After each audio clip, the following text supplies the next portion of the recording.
Welcome to The Debrief, where we talk with the Washington Examiner's top journalists about the headlines they're covering this week and where the story's going next.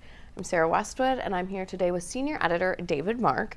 And David, President Biden's approval ratings, they're just continuing to plummet. There seems to be no floor there.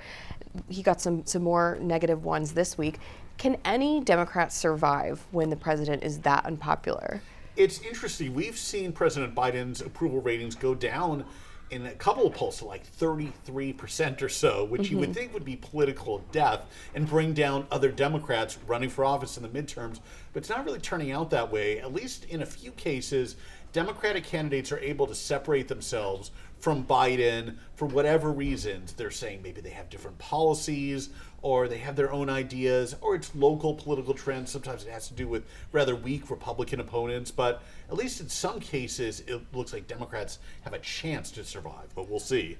Two of them that you mentioned previously had sort of been rather successfully, at least in the polls so far, able to separate themselves from President Biden as Governor Gretchen Whitmer in Michigan, running for re-election, and Senator Raphael Warnock in Georgia. They're both Democrats. They're both polling, above Biden in terms of their approval ratings. How are they able to do that?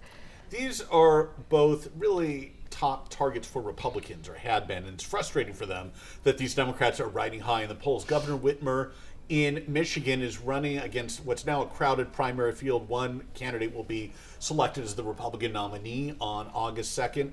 A lot of the anger goes back with Whitmer to the COVID-19 days, where they didn't like some of her lockdown policies, and it's really frustrated them that she's been able to keep up this popularity. Down in Georgia, a lot of Republicans still feel like it's a red state, and it concerns them that a Democratic senator is riding high. But Warnock has proven himself to be pretty popular. Also, his Republican opponent, former football star Herschel Walker, has not exactly run a stellar campaign to date and has had some self-inflicted wounds. Finally, we got some new inflation numbers this week. It's pretty bad, still hitting decades-long highs.